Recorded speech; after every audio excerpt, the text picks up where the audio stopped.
we have to align, okay, with the ministry to make sure the key agenda as planned, as described or dictated by the ministry is in line dengan what we are doing. Next slide please.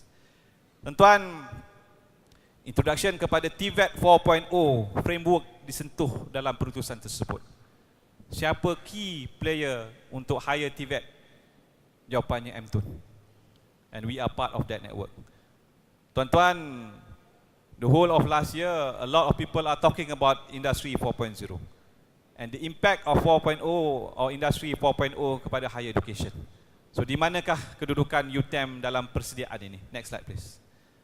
Tuan-tuan, Yang Berhormat Menteri juga telah menyatakan dalam konteks higher education 4.0 ini, antara perkara yang disentuh that 4IR ini is a journey.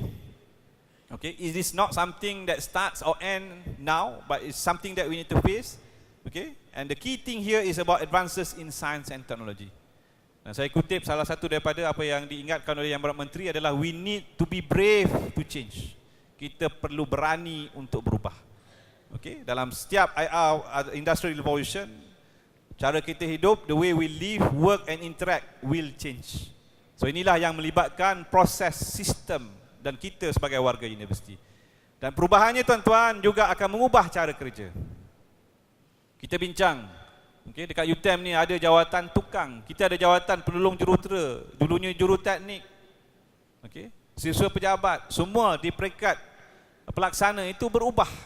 Bagaimana kita menangani perubahan ini dengan kewujudan teknologi. Tuan-tuan, ditekankan oleh Yang Berhormat Menteri bahawa at the end of the day, humans emerge as champions. Manusia atau insan itulah sebenarnya yang memberi makna kepada pencapaian itu. Dan di sinilah tuan-tuan, kesimpulan yang dibuat adalah education is the key factor or the key item in facing the challenges of this revolution that we are now in.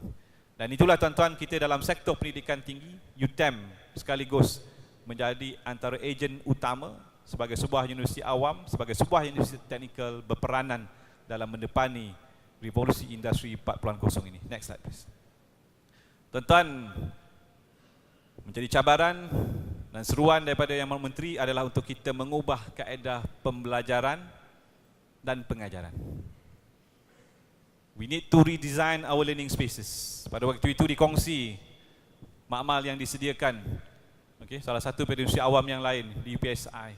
Tapi tuan-tuan, kita juga seperti mana tuan-tuan tengok dalam video tadi, okay, MyCell, okay, the Center for E-Learning Center untuk kementerian adalah dituan rumahkan di UTeM. Kita juga telah melaksanakan projek Clear Room di setiap fakulti, mengubah cara kita mengajar dalam bilik kuliah. Dan kita perlu buat lebih banyak lagi. Panggilannya adalah kepada Fluid and Organic Curriculum. Kita juga telah membuat kajian 21st Century Pedagogy dan Latest Learning and Teaching Technologies. Bagaimana kita menggunakan teknologi dalam pembelajaran dan pengajaran. Dan ini cabaran dan ukuran. Saya baru-baru ini difahamkan, sebahagian daripada pensyarah telah pun membuat ujian peperiksaan secara online. Tapi tak beritahu pula orang yang jaga komputer tu. Jadi kelang kabut lah. Jadi tu yang saya selalu melawak lah tuan-tuan. Kita ni universiti teknikal. Sepatutnya tak ada masalah teknikal. Tekan-tekan keluar video lain pula. Patutnya tak berlaku. Saya tak cakap kat sini lah, tempat lain.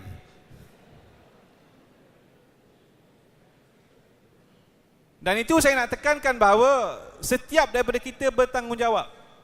At every single point in the value chain. Salah satu daripada mata rantai itu gagal, rantai itu putus seluruhnya. Cerita bab rantai ni, saya orang naik basikal faham lah. Bila rantai putus habis. Tetapi metafora itu is true in our workplace. It just need one person, whoever that person is, doesn't matter. Tuan-tuan mungkin jadi pembantu pejabat, tuan-tuan mungkin jadi siswa pejabat, tuan-tuan mungkin jadi pensyarah, tuan-tuan maybe profesor madya, maybe professor, maybe NC, maybe TNC. Any part of the chain fail, the whole link fail. Dan itu yang berlaku pada kita dalam banyak keadaan.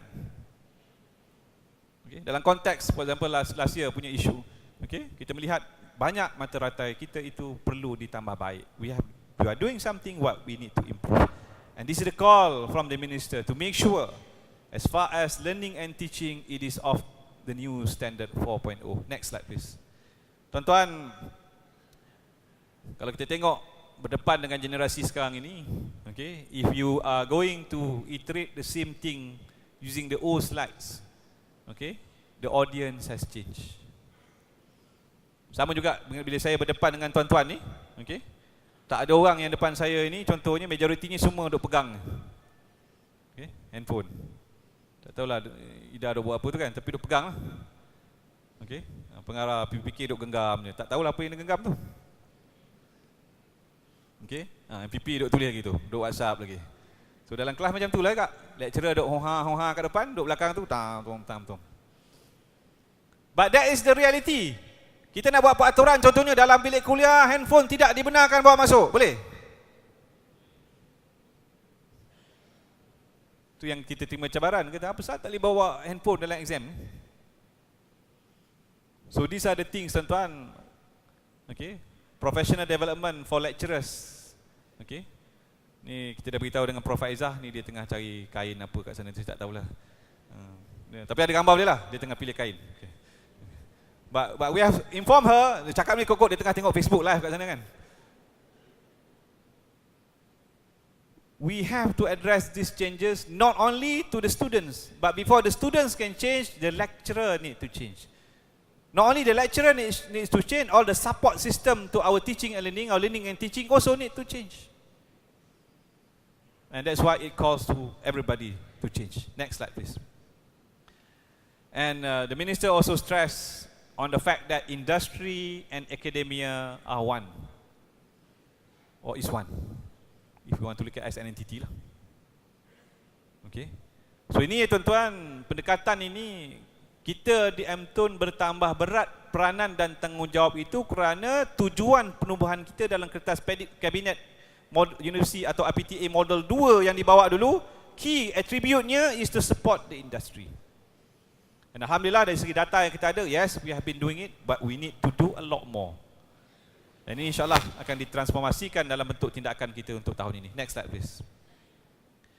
Tuan-tuan, dalam framework inilah kita perlu melihat daripada penggubalan kurikulum sehinggalah daripada peringkat diploma sampai ke peringkat PhD, bagaimana TVET 4.0 ini dan kita menjadi salah satu daripada elemen utamanya berperanan. So we need to address this now and beyond. Next. Tuan-tuan, salah satu juga yang disebut dalam ucapan menteri kerana disebut about knowledge, okay, technology and also humanity. Okay, and with regard to humanity, he mentioned about emotional intelligence and love quotient.